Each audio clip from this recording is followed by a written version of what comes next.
Dr. Brandy Frenette, and I'm a chiropractor. We call it Consort Chiropractic and Laser Therapy Clinic, sometimes Frenette Chiropractic, depends on the day. So we provide musculoskeletal care out here in Consort, offer a combination of chiropractic care and then laser therapy. Is the laser therapy a relatively new thing?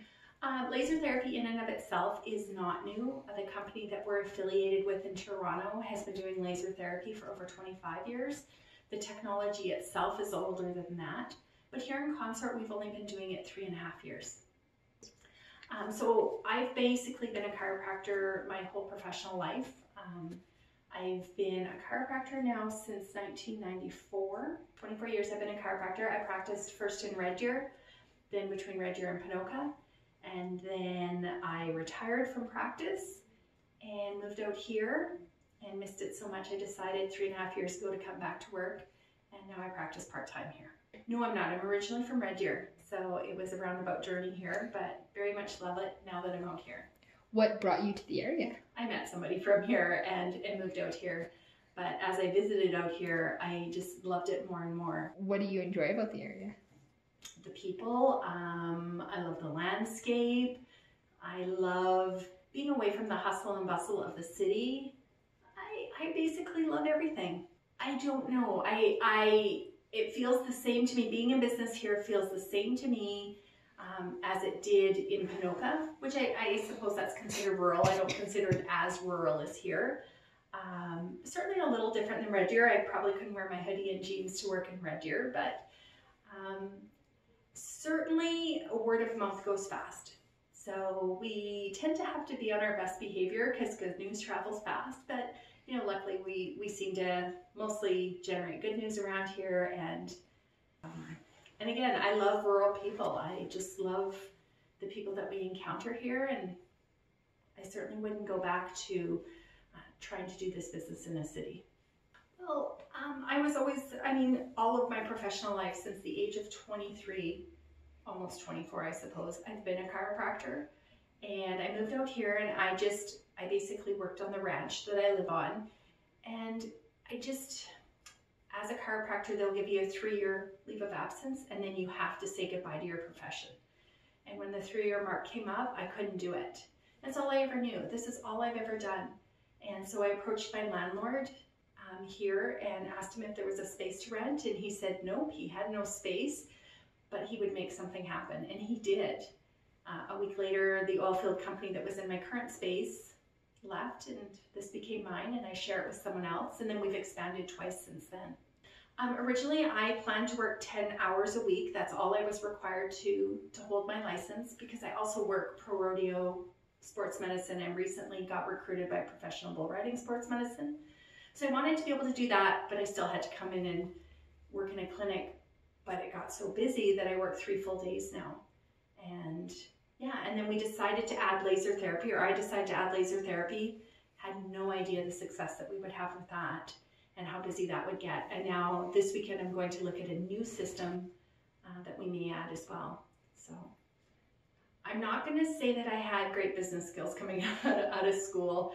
I either learned that from mentors of mine, so that's the beautiful thing in my profession, is there's usually people willing to take you under their wing, and I learned at that. Of course, my professional training I went to school for and spent 7 years in school to get my designation. But being able to run my own business, I just learned that from people, other people that ran successful businesses, and were more than willing to kind of teach me as I kind of went along. Some of it was bad decisions, and you learn great lessons from that as well. I think my biggest challenge was when I decided to incorporate laser therapy and it got so busy, I knew that I was going to have to hire someone to help me. And it's a huge investment, like all employers know, hiring someone and getting them trained, and especially for the specific needs that I have here. And that I found challenging. Now, I was lucky enough that my sister-in-law decided, first it was my niece and then my sister-in-law came to work for me, so I wasn't so worried. But certainly finding people that are up for the challenges of what we do here and our changing schedule, and then, even though it probably doesn't sound like a demanding job, it can be a little bit demanding. And there's a lot of rules that we have to abide by, which most people respect, like privacy and all that. And so you have to find someone you can absolutely trust and trust to make that investment in. So that might have been the only challenge I faced. Everything else has been pretty clear sailing. Yeah, because you also kind of need that partner too, because... Yes, and you have to have someone you work well together. And then we share this office with someone, but we're all the same age. We did have a massage therapist, but she's quite a bit younger than us, and I think she just got tired of us old biddies here. And so she has started her own business, and she outgrew us. Yeah. We're really lucky. We deal with musculoskeletal and a couple other issues we get to deal with. We work in healthcare. Every time we seem to help somebody with something that we didn't think we could help them with, or they didn't think we could help them with. So there is never any one thing. These little miracles happen all the time for us. So I can't think of any specific thing that I could single out. And I'm sure by the next time I see you, or then, there'll be more. I can't think of any one thing. Well, and especially when, sadly, sometimes I have to tell people, okay, based on what you've told me here and based on your history, I don't think we can help you.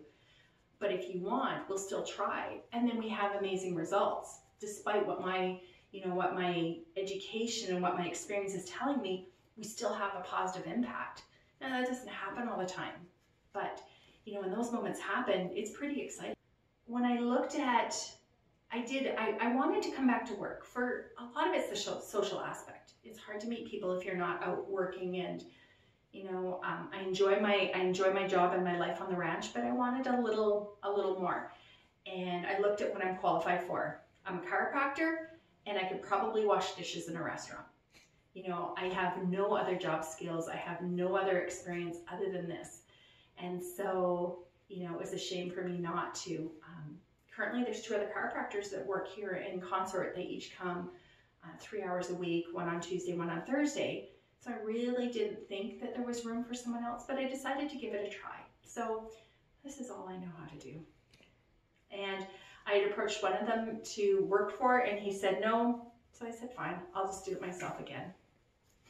Did you have your own business in Red Deer? I did, and then I worked as an associate just because I felt I needed to learn more. And that's where, I worked for my chiropractor growing up, and then I worked for another colleague. And that's kind of that mentorship where they take you under their wing and they teach you kind of, their experience. And it is a pretty wonderful thing. Working as an associate, you still kind of work for yourself, but under somebody else. Yeah. And yes, but for the most part, I've just always had my own clinic. I don't really know any different. I really don't know. Now, I don't have children, so I have no idea, because I don't know anything. I don't know any different. And of course, on the ranch, we're basically self-employed there, so I just have nothing to compare it to. I think the advice I give myself is to be open to more mentorships. So many times in the professions, and I learned this in school, that chiropractors like to eat their young.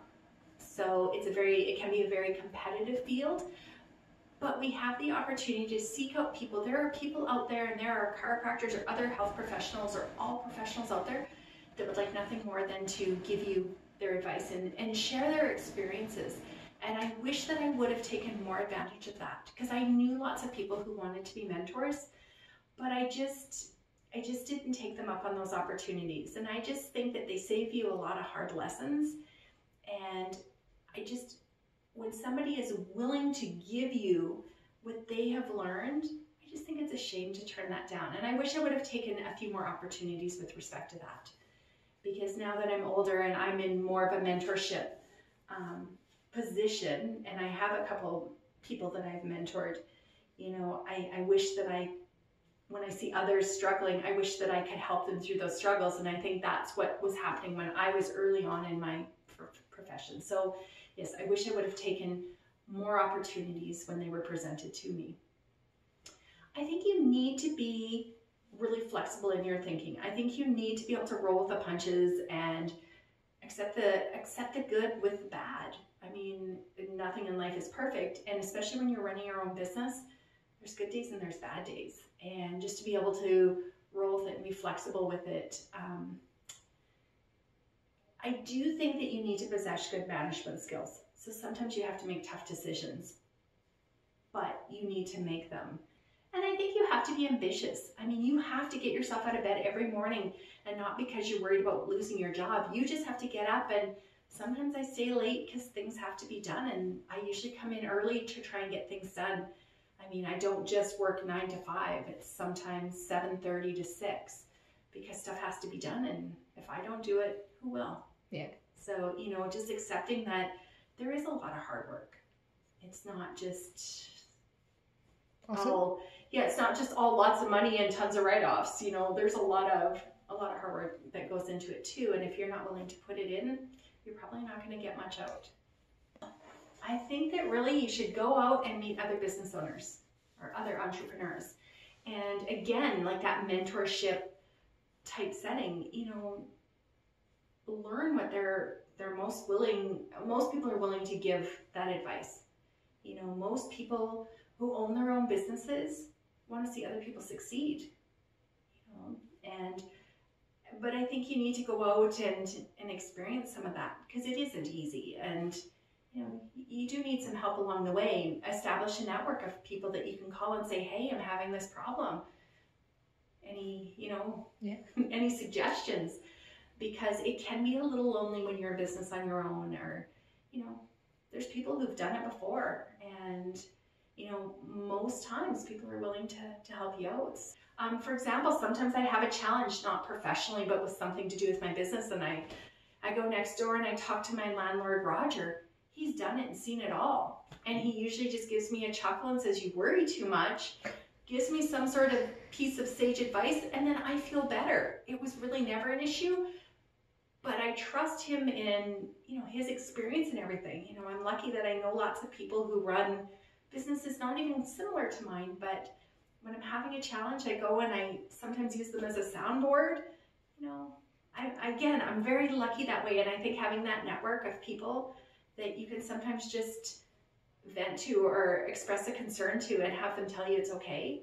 So yeah, just making sure you have those people in your court. I just think the continued support of this amazing community out here.